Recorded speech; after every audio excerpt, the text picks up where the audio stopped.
تقدیر کا قاضی ہمیں بھی سوچنا چاہیے کہ کیا ہمارا معاشرہ اتنا بھانج ہو گیا ہے کہ ہمیں کوئی صالح افراد ہی نصیب نہیں ہوتے کہ ہم اوپر ان مناصب پر بھیجنے کے لیے جو ہے وہ ان کو ووٹ دیں، ان کو منتخب کریں۔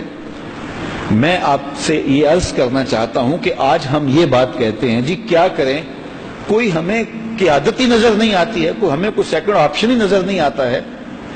اللہ تعالیٰ جل شانہ کا یہ اصول ہے، جب قومیں اپنے اندر کو بدلتی ہیں تو اللہ ان پر رحمتوں کی چھتڑیاں تان دیتا ہے۔ جب بحیثیت قوم ہم تبدیل ہوں گے تو اللہ ہمیں راستے دے گا، بلکہ اللہ فرماتا ہے لَنَهْدِيَنَّهُمْ سُبُلَنَا، کہ پھر ہم راستہ نہیں کئی راستے کھول دیتے ہیں تمہارے لیے۔ تو جب ہم خود آمادہ نہیں ہوں گے اور اس بے یقینی اور تذبذب کی کیفیت میں ہوں گے تو پھر ہمارے ساتھ یہی ہوتا رہے گا۔ تو اس لیے ہمیں خود اپنی تربیت کی اور اپنے شعور کی تہذیب کی ضرورت ہے، تاکہ ہم ایک صالح معاشرے کی تشکیل کے بعد ایک صالح حکومت کا تصور، دنیا کہاں سے کہاں پہنچ گئی۔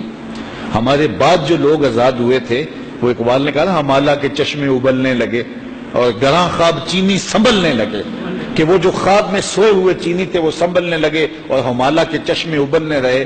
لیکن مسلمان ابھی اسی تک، مسلمان بجھی عشق کی آگ اندھیر ہے، مسلمان نہیں خاک کا ڈھیر ہے۔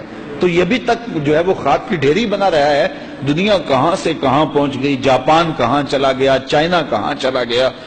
دنیا کے اندر جو ہے وہ جھونپڑیوں میں رہنے والے آج جو ہے وہ اقتصادی ترقیوں میں چھلانگیں لگا کے آگے بڑھ رہے ہیں، لیکن ہم وہاں کے وہاں 70 سال سے میں نوچا جا رہا ہے، میں توڑا جا رہا ہے۔ اور آج بھی ہم جو ہے وہ جس طرح یہ دیکھو 2 4 5 10 اگر سوسائٹیاں ہیں، اچھے انداز سے آپ لوگ زندگی گزار رہے ہیں، تو یہ ایک چند مثالیں ہیں۔ معاشرے کا 90% لوگ ان گلیوں میں رہتا ہے کہ آپ وہاں سے گزریں تو اتنا تعفن ہے کہ آپ کو ناک پر کپڑا رکھنا پڑے، اور وہاں وہ زندگی گزار رہے ہیں اور اسی زمین سے نکلتا ہوا گندا پانی پینے پہ مجبور ہے۔ یار ہمارا جو دیوالیہ پن جو ہے وہ مذہبی طور پہ ہوا تھا وہ تو ہوا تھا، ہمیں ایک انسانی زندگی جینے کا بھی حق اس ملک کے اندر نہیں ہے۔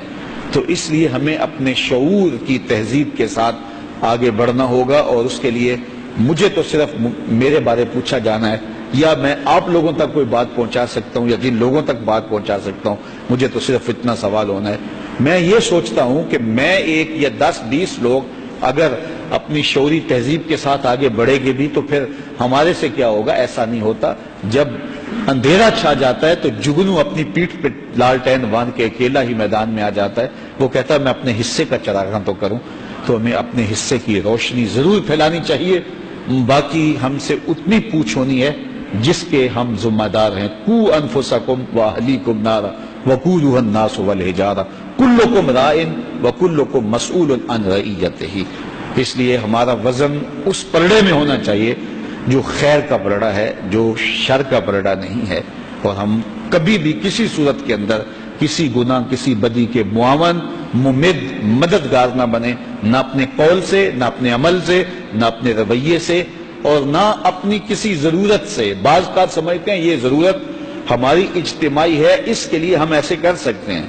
وہ الیکشن کا زمانہ آتا ہے تو میں دیکھتا ہوں بینر لگے ہوئے ہوتے ہیں کہ گیس دو ووٹ لو، بعض آبادیوں میں لگے ہوتے ہیں، بعض جگہ پہ گلی بنا دو اور ووٹ لو۔ تو میں کہتا ہوں کہ جو شخص اپنی ذاتی ضرورت کے لیے قیمے والے نان پہ ووٹ دیتا ہے، آج اگر وہ گیس کے بدلے میں ووٹ دے رہا ہے یا نالی یا گلی کے بدلے میں ووٹ دے رہا ہے، تو یہ بھی تو اس ضرورت کے بدلے کے اندر اپنی ضمیر کی آواز بیچ رہا ہے۔ تو میاں گیس کے بدلے میں اور جو ہے وہ گلی اور نالی کے بدلے میں ووٹ دینا، جب قوموں کے یہ اجتماعی بات کر رہا ہوں، جو چند پیسوں ٹگوں کے عوض اپنا سب کچھ بیچتے ہیں، میں ان کی بات نہیں کر رہا، وہ تو معاشرے کی تل چھٹے گرے ہوئے لوگ ہیں، لیکن یہ سمجھتے ہیں یہ کوئی ہم اجتماعی کام کر رہے ہیں۔ وہ ایک شخص بدکار بھی ہے، ایک شخص کرپٹ بھی ہے، خائن بھی ہے، لیکن ہمارا مطالبہ کیا ہے کہ ہمیں گیس ملنی چاہیے، تیری کرپشن کو ہم جواز اپنے ووٹ سے فراہم کرتے ہیں، ہماری گلی بننی چاہیے، ہماری سڑک بننی چاہیے، ہمیں سیوریج ملنی چاہیے، تو جو مرضی کر، ہم تمہیں ووٹ دیتے ہیں۔ پھر ضمیر کدھر گیا؟ تو یہ بھی ہمارے، ہم سمجھتے ہیں یہ ہم سودا نہیں کر رہے، یہ بھی ہم سودا کر رہے ہیں اپنے ضمیر کا، اور اس کو سند جواز دے رہے ہیں اپنے ووٹ کے ساتھ۔ تو قوم کب باشعور ہوگی، کب ہم کھڑے ہوں گے؟ اس لیے یہ وقت اب آنا چاہیے۔ اب تو ہماری ناموس پہ، ہماری آبرو پہ، ہماری عزتوں پہ، حتیٰ کہ حضور نبی رحمت صلی اللہ علیہ وآلہ وسلم کی آبرو اور ختم نبوت پر ڈاکہ زنی کی وارداتیں ہوئی ہیں، تو میرا خیال اگر اب بھی ہم آنکھیں نہیں کھولیں گے تو پھر تقدیر کا قاضی ہمیں کبھی معاف نہیں کرے گا۔ وآخر دعوانا الحمدللہ۔